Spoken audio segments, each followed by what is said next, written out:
the background is the war between Japan and America, and it's based in the time 1941, when there was, you know, fierce enmity between the Japanese and the Americans, and it all started with the bombing of the Pearl Harbor, which was a very important army base for the navies. Okay, and moreover, in this chapter, the story is based in a Japanese coast, which is the home of Dr. Sadao, the main character of the story. Now, the main characters in the story are Dr. Sadao Hoki, his wife Hana Hoki, the General Takima, and the prisoner of the war, an American soldier. His name is Tom. Apart from them, we have servants, you know, the domestic help in doctor's house, and a messenger, a soldier who comes later, you know, for a short while. But these four are the important characters. And while talking about Dr. Sadao Hoki, he grew up in the Japanese coast with his father, and his father always used to tell him, you know, he used to look at the vast stretch of waters and the islands, and then he used to tell his son that these islands are the stepping stones to the future of Japan. Because if one would cross these islands and go far west, that was where, you know, people went most of the time. And even Dr. Sadao himself, at the age of 20, when he was 20s, I guess, 21 or 22, he left for America when he was 22 years old, in order to study medicine, okay, in order to become a doctor. Now, like his father had, you know, kind of predicted that that those islands were the stepping stone of success of the future of Japan, like he had foreseen, like he had predicted, his son went across these islands to America, where he studied medicine for a long year. And at the age of 30, he came back as a successful surgeon and a scientist. Why a scientist? Because he had discovered, you know, a method in which not only the wound would be cured, but it would be wiped off clean without a single mark. Okay, so he became a successful surgeon and a scientist. And moreover, when the other doctors were in the war front, it was only Dr. Sadao who was back in Japan, because General Takima needed him. He himself was sick, and it was only Dr. Sadao who could help him, okay, who was an expert in his sickness. So that's why he did not allow Dr. Sadao to go. Dr. Sadao was back in Japan. And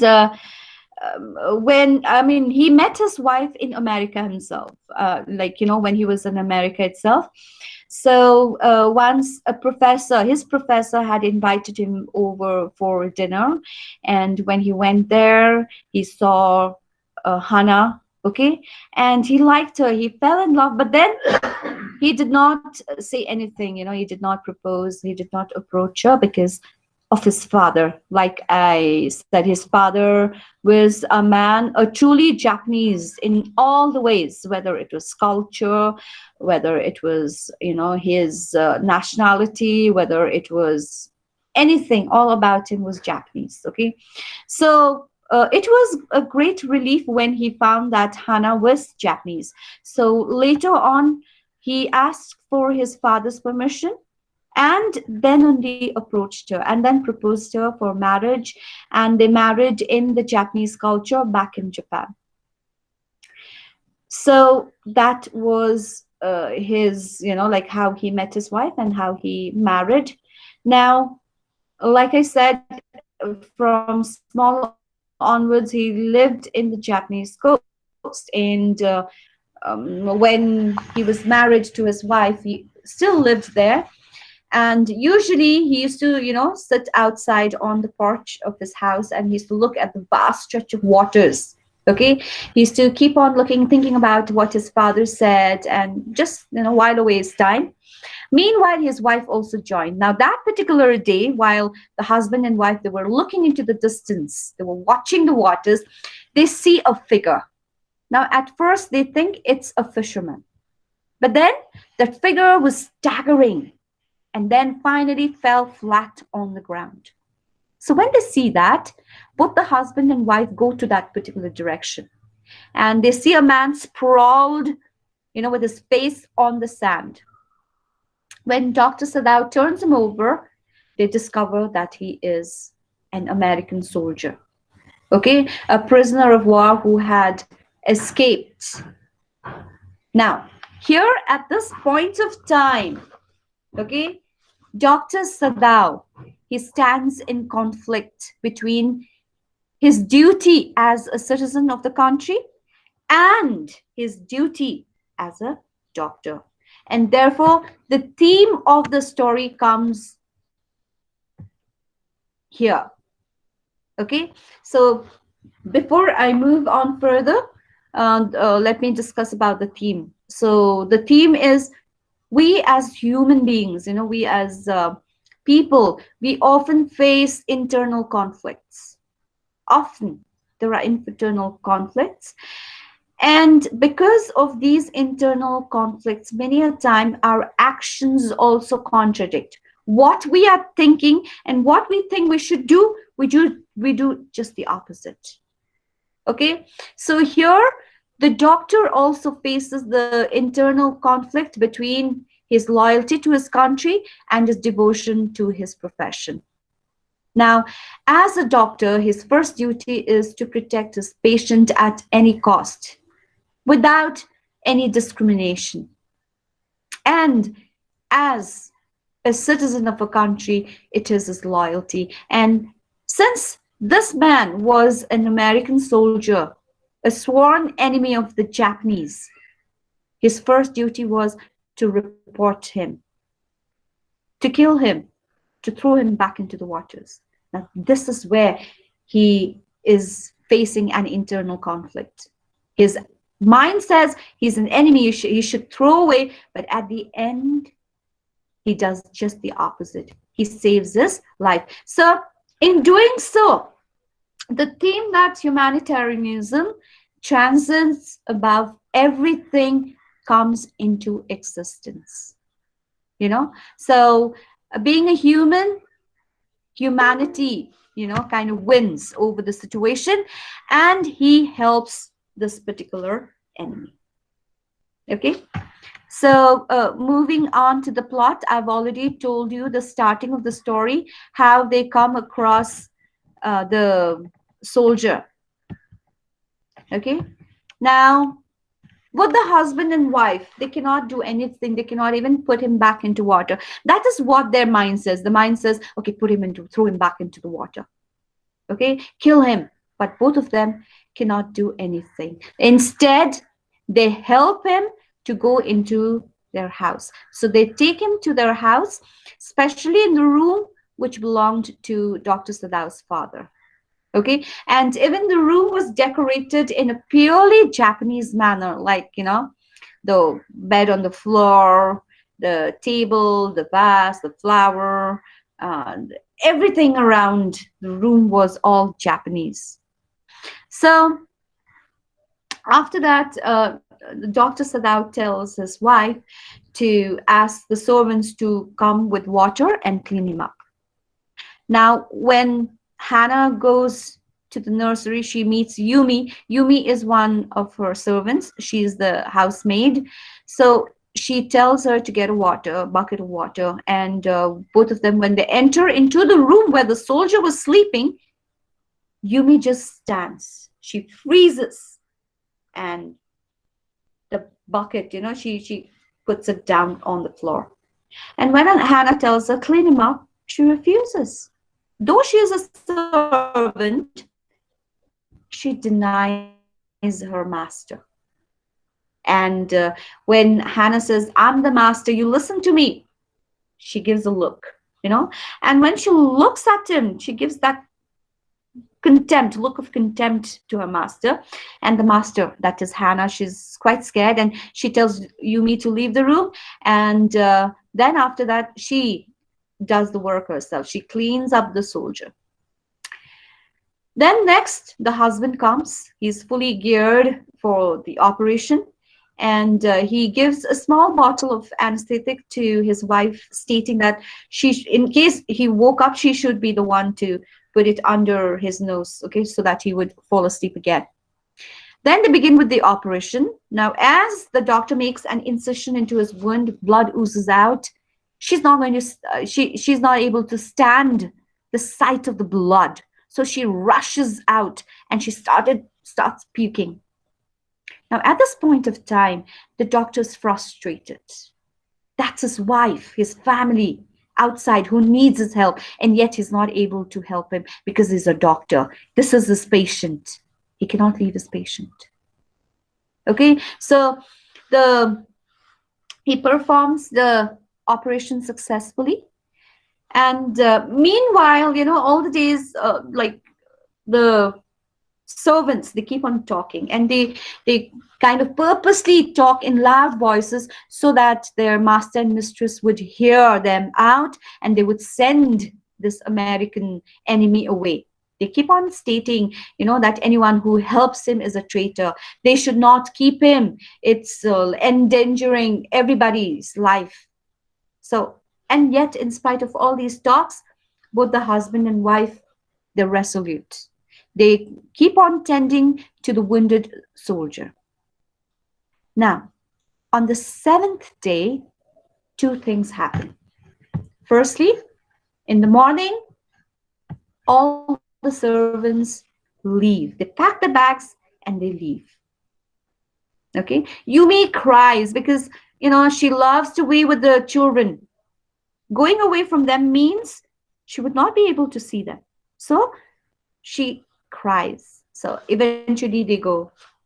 Now it's for both the husband and wife. All the responsibilities come over them, and they're having a tough time taking care of the baby, cooking, cleaning, and even looking after the soldier. So after that, so afternoon time, there's a knock on the door, and when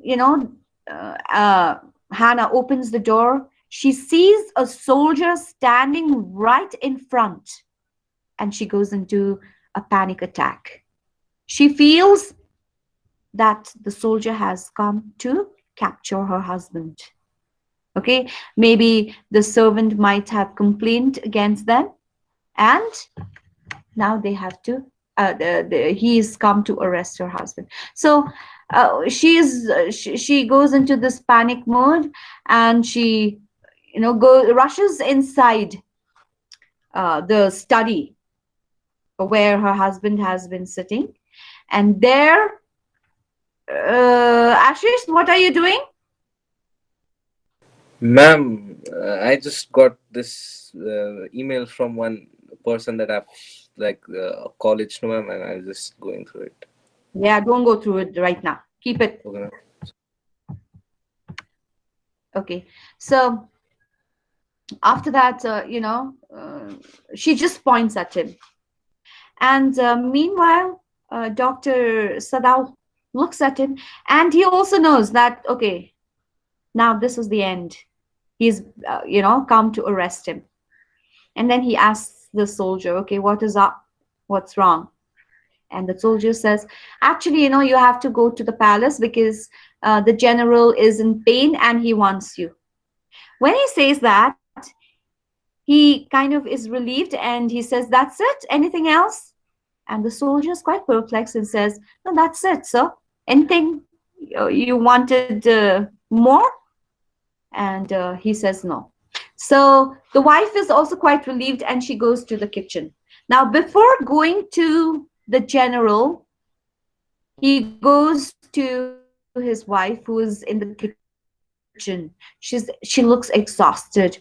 The fear is on her face, okay? And he feels that this should be ended. He was going to tell the general. So when he visits the general, okay, the second scene is the visitation of the general, and he tells the general, about this particular enemy. And the general even more gets interested and says like, so how was the operation? Was it successful? Were you able to do well? And the doctor says, yes, of course. And now the general says, you become even more valuable for me. I cannot bear to lose you. So don't worry, you go home. I'm going to send my assassins. Okay. So that night, the doctor can hardly sleep because he feels like he's heard the rustling of the leaves as if somebody was like, trampling on it and walking. So he feels this is it. Maybe he has come, you know. So, and he must have killed the soldier. But the next morning he finds the soldier hale and hearty, doing well. Now the second night he feels, okay, this is it. And he hears the wind blowing and the whistling of the partitions. So he feels maybe somebody has opened the partition and has entered. And when the wife wants to go and close the partitions of the soldier's room, he tells her not to go because he will be able to do himself. So that night is gone. The next morning, when he goes to look at the soldier is still fine. Now, the third night, he sleeps quite well. But then in the middle of the night, there is a sudden crashing sound. He gets up, his wife gets up, even the baby starts crying. And Hannah wants to go and see what is up. Now, Dr. Sadao, he thought that maybe the assassins had come and maybe there was a struggle, and that's why something fell down. So he says, no, no, no, don't go. And when he stops her, Hannah looks at him and cannot understand why her husband is acting in such a manner. So she says, what is wrong? And the look on her husband's face says it all. He looks terrified.